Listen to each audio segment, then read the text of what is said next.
Hi friends, இப்போ நம்ம நான் சொன்ன மாதிரி நான் படித்த ஸ்கூலுக்கு வந்துட்டோம். இங்கே தான் நான் 6ஆப்லேருந்து 10ஆப் வரைக்கும் நான் படித்தேன். நான் படித்ததுலேருந்து நான் 5th வரைக்கும் அங்கே தொடக்கப்பள்ளி அங்கே இருக்குது. அது கம்பெனி பிபிடிசி ஸ்கூலு, அது பிரைமரி ஸ்கூலு. இது ஹை ஸ்கூலு 10ஆப் வரைக்கும் இருக்குது. இங்கே நான் படித்ததுலேருந்து இப்போ வரைக்கும் 15 வருஷம் இருக்குன்னு நினைக்கிறேன். இங்கே ஃபுல் ரிசல்ட்டு 100% ரிசல்ட் இங்கே கொடுத்தது. இந்த இடத்துல தான் நாங்கள் உட்காந்து படிப்போம். நான் இங்கே ஸ்டடி, இங்கே உட்காந்து படிக்கிறது. இங்கே அப்புறம் இந்த இடத்துல இது மாட்டு கொய்யா மரம். இந்த மரத்தில் தான் நாங்கள் இந்த தொட்டு பிடிச்சி விளாட்றது, ஐஸ் பால் விளாட்றது. இந்த பக்கம் பொத்திட்டு 50 எண்ணுதேவுக்குள்ளே எல்லோரும் காட்டுக்குள்ளே அங்கங்கன்னு ஓடிடுவோம். ஓடி கடைசிவரை அவன் தான் பிடிச்சி வந்துட்டு இருப்பான். அவன் பேர் என்ன பேர், அவங்க அப்பாவை கூட இப்போ பார்த்தோமே, ஆகாஷ். அவனை தான் நாங்கள் எப்போவுமே இங்கே பொத்த வைப்போம். பிள்ளைகள் எல்லாம் சேர்ந்து விளாடுவோம். அதுக்கப்புறம் எங்களுக்கு நிறைய ஹெட்மாஸ்டரு சார்லாம் வரவும் எங்களுக்கு உங்களுக்கு விளையாடுறதுக்கு இந்த மாதிரி பொருட்கள்லாம் இருக்குது அப்படின்னு சொல்லிட்டு எங்களுக்கு கிரிக்கெட்னால் என்னென்னு எங்களுக்கு அப்போ தான் தெரியும். கிரிக்கெட் பேட்டெல்லாம் எடுத்து கொடுத்து, இதான் எங்களுக்கு ஸ்டெம்பு. இங்கே தான் இந்த இதான் மாட்டு கொய்யா பூ. இது ஒரு மாதிரி பெருசாக பூக்கும். இந்த இருக்குல்ல, இந்த இருக்குல்ல, இதுதான் மாட்டு கொய்யாவோட பூ. மாடு திண்டு கிடக்கும். இதுதான் ஸ்டெம்பு. இங்கே தான் கிரிக்கெட் விளாடுவோம்.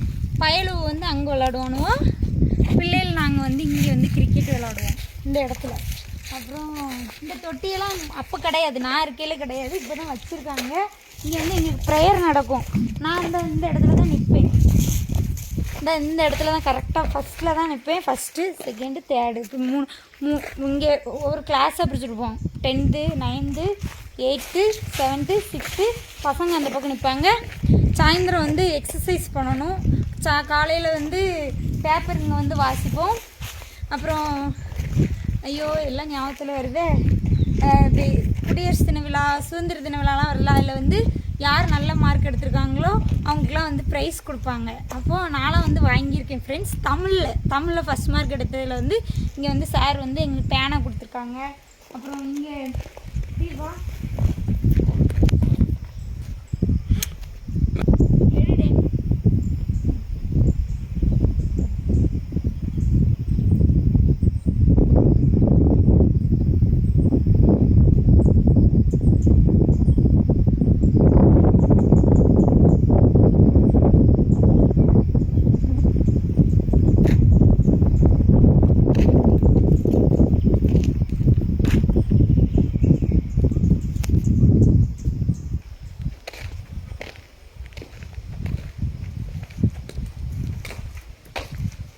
ஓகேவா?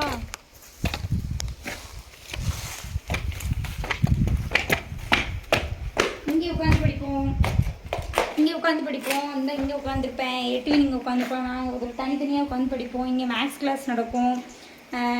அதுமாதிரி இங்கே பஸ் வசதி கிடையாது. டீச்சர்ஸ் எல்லாம் 10 மணிக்கு அந்த மாதிரி அந்த பஸ்ஸில் தான் வருவாங்க. அது வரைக்கும் நாங்கள் இங்கே விளாண்டுட்டு இங்கே உட்கார. இதுதான் 10th கிளாஸ். இதான் இங்கே தான் நான் 10th கிளாஸ். நான் 10th கிளாஸு.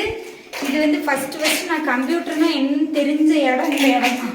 கம்ப்யூட்டர் இங்கே ஒரு 7 கம்ப்யூட்டர் 6 கம்ப்யூட்டரும் இருக்கும். நாங்கள் அந்த கம்ப்யூட்டர் இந்த ஒய்சிட்டி கேம் இருக்கலாம், அந்த கேம் சண்டை போட்டு விளாடுவோம். சார்லாம் அதை டெலிட் பண்ணி விட்ருவாங்க. ஆனாலும் நாங்கள் எங்கேயாவது ஒழிச்சு ஃபோல்டரில் போட்டு வச்சு அந்த கேமை ஃப்ரீ ஹவரில் விளாடுவோம். இது ஹெச்எம் ரூமு. இங்கே ஹெச்எம் பார்க்கலாம். அப்புறம் ஏதாவது விளையாட்டு ஜாமான்லாம் இங்கே உள்ள வச்சுருப்பாங்க. நாங்கள் எடுத்துகிட்டு எங்கள் பிசாட்டி விளையாட போயிடுவோம். ஸோ எங்களுக்கு இது ஸ்கூல் மாதிரியே எனக்குலாம் ஃபீல் ஆகாது. எப்படி சொல்ல, எல்லாருமே அப்படி டீச்சர்ஸும் அப்படி தான் இருப்பாங்க. யாரும் எதுவும் ரொம்ப அப்படிலாம் இப்படி கண்டிப்பாக அப்படிலாம் எங்களுக்கு இருந்ததில்லை. பட் நல்லா படிக்கவும் சொல்லி தருவாங்க. என் கிளாஸ் நான் 6ஆப்லேருந்து 6 பேர் படித்தோம். 7ஆப்பில் 3 பேர் படித்தோம். 7ஆப்லேருந்து நாங்கள் 3 பேர் தான் படிச்சுட்டு கடைசியில் 3 பேர் தான் 10th வரைக்கும் படித்தோம். பார்த்தோன்னா பால்வாடி ஃப்ரெண்ட்ஸ் எல்லாருமே 3 பேருமே. வேறு என்ன சொல்ல